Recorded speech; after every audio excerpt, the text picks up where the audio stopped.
잠언 24장 28절에서 29절의 말씀입니다. 그가 행한 대로 갚겠다 하지 말라.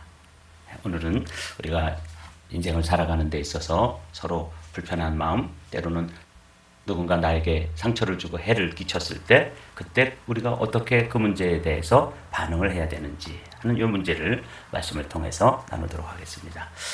28절, 29절 말씀을 제가 받들어 읽겠습니다. 너는 까닭 없이 내 이웃을 쳐서 증인이 되지 말며 내 입술로 속이지 말지니라. 너는 그가 내게 행함같이 나도 그에게 행하여 그가 행한 대로 그 사람에게 갚겠다 말하지 말지니라. 그래서 이 29절의 말씀을 중심으로 우리가 우리의 감정대로 퍼붓고 감정대로 대갚아주고 또 그렇게 억울함과 또 우리가 당한 어떤 악행을 또 악으로 갚고자 하는 그런 마음이 우리 안에 있죠. 이 문제에 대해서 오늘 아침에는 좀 살펴보도록 하죠. 먼저 28절의 말씀입니다.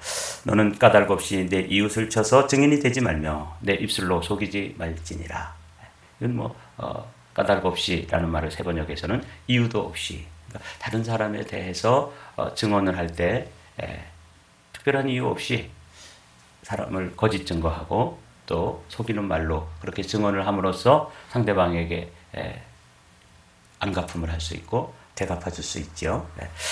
뿐만 아니라 이걸 통해서 이제 악행을 할 수 있기 때문에 지혜자는 우리에게 까닭 없이 이웃을 쳐서 증인이 되지 말고 그 입으로 거짓 증언하지 말라, 속이지 말라 이렇게 말씀하시는 거예요. 이런 예로 구약 성경을 살펴보면 아합과 이세벨 그리고 나봇이라고 하는 사람을 중심으로 해서 일어났던 일들을 우리는 잘 알고 있습니다. 나봇의 포도원 사건이죠. 아합의 왕궁 근처에 나봇의 포도원이 있었는데 아합은 자신은 나봇이 가지고 있는 것보다 더 많은 것, 더 풍요롭고 기름진 땅을 가지고 있었음에도 그 이웃의 것을 탐냈습니다. 아주 가까이에 있는 것, 이 포도원을 다 갈아엎어서 아주 가까이서 좋은 채소도 심어서 먹고 여기다가 텃밭을 가꾸면 좋겠다. 이런 욕심과 탐심이 들어왔는데 그것을 거래를 제안했더니 넉넉하게 주고 거래를 제안했는데 이 나봇은 법에 따라서 율법에 따라서 이거는 우리 조상으로부터 물려오는 기업인데 이 기업을 제가 함부로 넘겨줄 수 없습니다. 이렇게 원칙적인 대답을 해온 거예요. 그건 맞는 거거든요. 이 아합도 정당한 거래를 요청했고 또 나봇도 그것을 정당하게 또 하나님의 말씀과 법칙에 따라서 거절을 한 거예요. 그럼 이제 끝난 거잖아요. 그런데 그것 때문에 머리를 싸매고 눕고 밥맛이 없고 이렇게 자꾸 그쪽만 바라보고 중얼거리고 이런 걸 이제 이세벨이라고 하는 악한 왕비가 목격하게 되죠. 그래서 자초지종을 들어보니까 그것 때문에 의욕도 없고 밥맛도 없고 그거 가지고 싶다는 거야. 꼭 어린아이처럼. 그러자 이제 이세벨이 음모를 꾸미죠. 그래서 모함을 하게 되는데 그게 이제 8절부터 10절에 나옵니다. 열왕기상 21장에 있는 말씀이죠. 아합이 이름으로 이제 편지를 쓰고 그리고 거짓 증인들을 내세워가지고 이 나봇이라고 하는 인물이 하나님을 저주했다. 사실은 하나님의 법칙을 따라 살겠다고 이렇게 말한 것뿐이 없는데 오히려 하나님을 저주하고 욕했다. 이렇게 이제 뿐만 아니라 하나님과 왕 아합도 저주했다. 여기 나오죠. 10절에 불량자 두 사람을 그의 앞에 마주 앉히고 그에게 대하여 증거하기를. 이거는 완전히 모함이고 음모입니다. 내가 하나님과 왕을 저주하였다. 이렇게 두 사람 아주 합법적으로 한 사람의 증언 가지고는 이 증언의 요건이 갖춰지지 않으니까 두 사람을 세워가지고 특별히 그 사람도 말하자면 하이어한 거예요. 불량한 사람들 아주 그냥 뻔뻔스럽게 거짓말 할 수 있는 그런 사람들 두 사람을 고용해가지고 거짓 증언을 하게 하니까 법적인 요건을 다 갖춘 거예요. 왕을 저주하고 또 왕을 세우신 하나님을 저주했다. 이러니까 이 사람은 뭐에 해당돼요? 사형에 해당되겠죠. 그래서 돌로 쳐서 죽이고 그 나봇의 포도원을 빼앗은 것이죠. 이게 바로 이것입니다. 너는 까닭 없이 내 이웃을 쳐서 증인이 되지 말며 내 입술로 속이지 말지니라.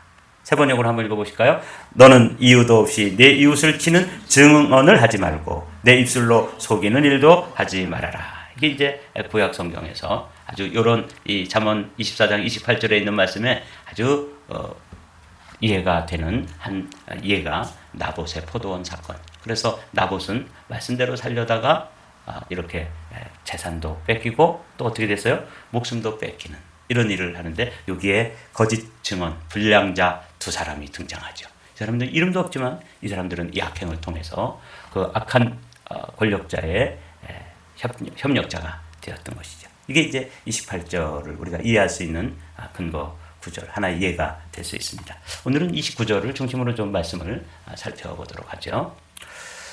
28절에 이어서 이제 29절은 이렇게 되어 있습니다. 너는 그가 내게 행함같이 나도 그에게 행하여 그가 행한 대로 그 사람에게 갚겠다 말하지 말지니라. 그건 우리가 종종 범하는 그런 우리가 행하는 그런 모습이기도 해요. 그러니까 이 솔로몬은 지혜의 사람이죠. 그래서 사람들을 보니까 누군가 나에게 여기서 행함같이 내게 행함, 이건 악행입니다. 그렇겠죠? 물론 선행도 갚아주면 좋겠지만 여기서 말하는 것은 누가 나에게 해를 끼치고 상처를 입히고 누가 나에게 욕을 하고 누가 나에게 악을 행했다. 그러면 이제 우리의 마음속에서는 우리의 본성은 어떤 마음이 우리 안에서 이렇게 끌어오르냐면 그럼 나도 갚아주지. 너가 한 대 하면 나는 말로 갚아주겠다. 한 말로 갚아주겠다. 아예 가만히로 갚아주겠다. 이런 심리와 이런 마음이 우리 안에 고스란히 들어있는 것을 이 솔로몬은 알았던 거죠. 아마 솔로몬 마음속에도 이런 마음이 있었던 거죠. 또 이런 말씀을 통해서 우리 자신을 비춰보면 우리 자신에게도 여지없이 이런 마음이 그대로 있는 것을 발견하고 얼굴이 좀 뜨뜻해지고 또 속이 뜨끔해지는 우리 이런 마음이 있는데 그런 이 말씀에 비춰서 우리가 들킨 거죠. 이 세 번역을 한번 다 같이 읽어보죠. 너는 그가 나에게 한 그대로 나도 그에게 하여 그가 나에게 한 만큼 갚아주겠다 하고 말하지 말아라. 보통은 이는 이로, 그렇죠? 눈은 눈으로. 그래서 너가 나의 눈을 밤탱이로 만들었어. 아예 나는 너의 눈을 빼버리겠다. 이런 심정이 솔로몬에게도 있었고 그 시대의 사람들도 있었고 또 우리도 여기에 자유롭지 못하다 하는 게 이제 이 말씀을 읽으면서 나에게도 이런 마음이 있다 하는 것을 고백할 수밖에 없어요. 그러나 성경은 왜 이렇게 악으로 갚지 말라고 하는지 오늘은 사도 바울이 로마서에서 주시는 말씀, 로마서 12장에 주시는 말씀을 함께 살펴보겠습니다. 이 참 놀라운 말씀이에요. 로마서 앞부분은 전반부는 우리의 구원을 받는 교리, 구원을 받는 도리에 대해서 말씀을 하셨어요. 그리고 12장부터는 그 구원을 받은 하나님의 자녀들이 구원을 받았기 때문에 어떻게 살아야 되는지 삶의 원리를, 그러니까 전반부에 구원의 원리를 가르쳤다면 후반부에 가서 삶의 원리를 말씀해 주시는데 그 삶의 원리에 나오는 한 부분을 특별히 지금 우리 본성대로 하면 네가 나에게 이렇게 했으므로 나는 너보다 그거보다 더 심하게 또 더 독하게 더 많이 갚아주고자 하는 게 우리의 본성이라면 주님은 구원받은 사람들, 하나님의 자녀들인 우리에게 뭐라고 말씀하시는지 이 아침에 한번 들어보도록 하죠. 17절 말씀 제가 읽고 18절은 여러분들이 읽으십시오. 아무에게도 악으로 갚지 말고 모든 사람 앞에서 선한 일을 도모하라. 할 수 있거든 너희로서는 모든 사람과 더불어 화목하라. 모든 사람 앞에서 선한 일을 도모하라. 이렇게 되어 있죠. 이 앞부분에 악으로 갚지 말라. 이렇게 되는 거예요. 저 사람이 나한테 악을 행했으니까 내가 이렇게 해주는 거는 정당합니다. 사람의 논리로는 정당하지만 저 사람이 나에게 악을 행했을 때 악한 방법으로 갚으면 그것도 또 뭐가 되는 거예요? 악이 되는 것이죠. 하나님의 절대 기준에 비춰보면 그래도 나는 저 사람이 나에게 악을 행한 것에 비하면 아무것도 아닙니다. 맞아요. 그럴 수 있어요. 양으로 비교하면, 상대적인 양으로 비교하면 저 사람이 나에게 행한 악행이 이만한 것이라면 내가 한 거는 요만큼밖에 안 됩니다 라고 변명할 수 있지만 절대적인 기준에 비춰보면 이만한 악이 되었든 바위덩어리만한 악이 되었든 모래알 만한 악이 되었든 하나님 보시기에는 다 그것은 뭐다? 악이다 그 말이에요. 그래서 주님은 사도 바울을 통해서 구원받은 하나님의 자녀들의 삶의 원리를 뭐라고 말씀하냐면 악으로 악을 갚으려고 하지 말고 오히려 선한 일을 도모하라. 그렇게 말씀하시는 거예요.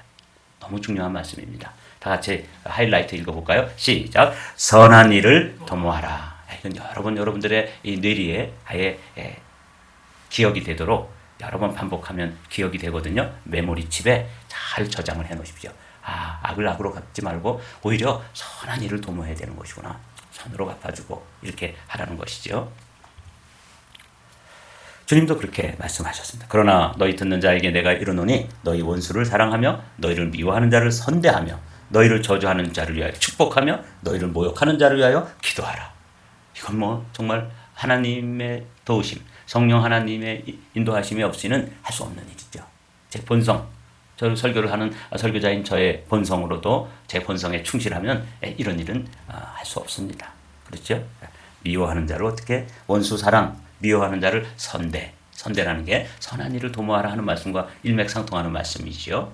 저주하는 자를 위하여 축복하고 모욕하는 자를 위하여 기도하라. 이게 이제 주님께서 주시는 말씀이고 그 성령님의 감동으로 사도 바울이 우리에게 주시는 말씀이 선한 일을 도모하라 하는 말씀이에요. 두 번째로 누군가 나에게 악행을 했을 때 선대할 뿐만 아니라 두 번째 해야 될 일은 뭐냐면 하나님의 진노하심에 맡기라. 이렇게 되어 있는 것이죠. 우리 19절 말씀인데 제가 읽어보겠습니다. 내 사랑하는 자들아. 여기 주님께서 하나님의 자녀들 사도 바울을 통해서 이 로마 교인들에게 그리고 이 시대를 살아가는 저와 여러분들을 부르시는 음성이에요. 내 사랑하는 자들아. 너희가 친히 원수를 갚지 말고 하나님의 진노하심에 맡기라. 기록되었을 때 원수 갚는 것이 내게 있으니 내가 갚으리라고 주께서 말씀하시니라. 이건 사도 바울의 이야기가 아니라는 것을 알 수 있죠. 사도 바울이 깊은 성령의 감동에 의해서 사도 바울도 원수가 있었겠죠. 그렇게 사도 바울을 핍박하고 붙잡아다가 매를 때리고 감옥에 가두기도 하고 또 모함하기도 하고 정말 원수 같은 사람들이 얼마나 많았겠습니까? 그런 사람들에 대해서 사도 바울이 경험하고 성령의 감동에 의해서 주어진 깨달음은 뭐냐면 원수 갚는 것은 하나님이 하신다. 하나님께서 이 일을 하시도록 하나님의 진노하심에 맡기라. 그럼 내가 원수를 갚는 것보다 훨씬 더 철저하게 아주 오차가 없이 한치의 오차도 없이 주님께서 다 갚으실 것입니다. 혹시 하나님이 빼먹으면 어떡하지? 그런 염려 붙들어 매십시오. 주님은 어떤 분이세요? 전지전능하신 분이세요. 그러니까 그 의도, 속마음, 그렇게 향한 악행을 저지르게 된 모든 동기, 뭐 이런 것까지도 다 알고 계시고 정황을 우리의 억울한 정황까지도 다 알고 계셨는데 그것을 내가 갚으려고 하지 말고 내가 어떻게 해보려고 하지 말고 주님께 맡기는 것이죠. 원수 갚는 것이 하나님께 있다. 여러분 이 말씀을 제가 여러 번 반복해서 드린 말씀인데 우리 그리스도인의 삶의 원리 특별히 나와 대척점에 서 있는 어떤 원수들을 향해서 나에게 악행을 저지르는 사람 원수 같은 그런 사람에 대해서도 우리가 행해야 될 두 번째는 하나님께 맡기라 그 말이에요. 선을 도모하라 하나님께 맡기라. 세 번째로 아주 중요한 말씀을 우리에게 주십니다. 내 원수가 줄이거든 먹이고 목마르거든 마시게 하라. 그리함으로 내가 숯불을 그 머리에 쌓아 놓으리라. 21절 말씀 다 같이 읽습니다. 악에게 지지 말고 선으로 악을 이기라. 우리가 로마서 12장에서 주시는 말씀 중에 악을 악으로 갚으려고 하는 게 우리의 본성인데 악을 악으로 갚지 말고 선을 도모하고 그것은 또 주님의 진노하심에 맡기고 세 번째로는 그 악을 이겨내는 방법이 뭐냐면 선해야 된다는 것이죠. 우리는 네가 나한테 이렇게 했으니까 나도 대갚아준다. 네가 뭐 그렇게 했는데 뭐 어때? 이러면서 악을 악으로 갚으려고 하는 것이 우리의 본래의 마음이에요. 그렇죠? 이건 뭐 길게 설명 안 드려도 우리가 우리의 마음속에서 끊임없이 일어나고 있는 마음의 현상이기 때문에 길게 설명할 필요도 없어요. 그건 우리가 늘상적으로 일상적으로 하는 일이기 때문에 그렇습니다. 그런데 주님은 우리에게 뭐라고 말씀하시냐면 악에게 지지 말아라. 선으로 악을 이기라. 우리는 자꾸 악에게 지잖아요. 상대방이 나에게 악행을 저지르면 그 다음에 그것을 내가 똑같은 방법으로 더 악한 방법으로 악행을 갚아줌으로써 내가 이긴다고 생각하는데 그건 악에게 지는 것이라는 거죠. 악에게 지지 말고 선으로 악을 이기라. 하이라이트 다 같이 읽습니다. 시작. 선으로 악을 이기라. 이런 말씀도 반복해서 여러분들의 뇌세포에 기억 세포에 간직해 두십시오. 선으로 악을 이겨야 되는 것이지 악으로 악을 이기려 그러면 그것은 악순환이 거듭되면서 결국 나도 악한 자가 될 수밖에 없기 때문에 주님은 이렇게 말씀하시는 거예요. 악에게 지지 말고 손으로 악을 이기라. 시편에 보니까 이 악에 대해서 주님께서 내가 왜 악으로 악을 갚으면 안 되는 이유를 살펴볼 수 있습니다. 간사한 혀여 너는 남을 해치는 모든 말을 좋아하는도다. 그런즉 하나님이 영원히 너를 멸하시며 너를 붙잡아 내 장막에서 뽑아내며 살아있는 땅에서 내 뿌리를 빼시리로다. 우리가 악한 일을 당했을 때 그걸 악을 악으로 또 갚고 그러면 악에게 질 뿐만 아니라 하나님은 우리도 똑같이 심판하신다는 거예요. 살아있는 땅에서 내 뿌리를 빼시리로다. 시편 52편에 있는 준엄한 말씀입니다. 자, 이제 말씀을 좀 마무리 지어야죠. 야고보 사도도 우리에게 이런 말씀을 하셔요. 형제들아 서로 비방하지 말라. 형제를 비방하는 자나 형제를 판단하는 자는 곧 율법을 비방하고 율법을 판단하는 것이라. 내가 만일 율법을 판단하면 율법의 준행자가 아니요 재판관이로다. 입법자와 재판관은 오직 한 분이시니 능히 구원하기도 하시며 멸하기도 하시느니라. 너는 누구이기에 이웃을 판단하느냐? 이렇게 질문하죠. 여기 아주 중요한 세 단어가 나오죠. 준행자, 또 입법자, 재판관 이렇게 나오죠. 여러분 하나님의 법에 대해서 우리가 어떤 위치에 있는지를 아는 게 아주 중요합니다. 여기서 입법자와 재판관은 누구냐면 한 분뿐이래요. 누구예요? 하나님 한 분이세요. 그러니까 하나님은 우리에게 선하게 살도록 십계명을 주시고 율법을 만드신 입법자이십니다. 그리고 그 법을 받은 우리는 그 법을 어떻게 해야 되는 사람이에요? 지켜서 살아야 되는 준행자예요. 이걸 잘 알아요. 근데 자꾸 우리가 이 법을 가지고 뭐 하려고 그래요? 심판을 하려고 그래요. 재판을 하려고 그래요. 이걸 가지고 판결을 하려고 그러고 이걸 가지고 대갚아 주려고 든단 말이에요. 그렇게 되면 우리가 이 준행자여야 되는데 뭐가 된다는 거예요? 재판관이 된다는 거예요. 여기서 세 가지가 나오죠. 준행자, 입법자, 재판관 이렇게 나오는데 여러분들이 이 관계를 잘 이해하시면 성경의 큰 원리를 이해할 수 있습니다. 하나님의 법이 있죠. 그 법을 우리에게 주신 분이 하나님이세요. 그래서 그분을 입법자다. 이렇게 법을 세우신 분이고 법을 우리에게 수여하신 분이에요. 그럼 우리가 해야 될 일은 그 법을 가지고 지켜서 행하며 살아야 되는 일. 이게 사람의 본분입니다. 목회자인 저도 법을 가지고 뭐 해야 돼요? 심판하는 위치에 있는 게 아니라 어떤 위치에 있냐면 준행자의 위치에 있다. 그것을 지키고 살아야 된다. 그리고 심판하는 일은 누구의 몫이에요? 하나님께 맡기라. 이렇게 우리가 지금 말씀을 로마서 12장에서 나눴잖아요. 그러니까 이 야고보서 4장에 있는 입법자, 준행자, 심판자. 그래서 맨 마지막에 하나님은 어떤 하나님으로 우리에게 오셔요? 심판의 하나님으로 오세요. 그분은 이제 더 이상 구원의 하나님이 아니에요. 맨 마지막에 하나님은 심판자이세요. 근데 우리가 하나님의 자리에 앉아가지고 누구를 판단하고 정죄하고 심판하고 이러면 큰일 나시옵니다. 이거는 하나님이 법을 주신, 우리가 법을 깨달았는데 그 법을 주신 목적은 뭐냐면 깨닫고 살라는 것이지 그걸 가지고 누구를 판단하고 정죄하고 심판하라고 주신 것이 아니다. 우리가 율법에 대해서 아주 분명한 이 세 단어, 율법을 입법하신 분도 하나님이고 그 율법을 가지고 심판하시는 분도 하나님이고 우리의 본분은 준행자다 하는 이 사실을 여러분들이 노란 하이라이트, 빨간 하이라이트, 파란 하이라이트를 보면서 여러분들이 탁 가지고 있어요. 자꾸 우리는 심판하려고 그러잖아요. 준행자이다. 자, 이제 말씀을 마치겠습니다. 오늘 잠언 24장 28절, 29절 가운데 오늘은 29절을 중심으로 말씀을 나누었습니다. 우리 함께 읽고 마치도록 하지요. 너는 그가 내게 행함같이 나도 그에게 행하여 그가 행한 대로 그 사람에게 갚겠다 말하지 말지니라.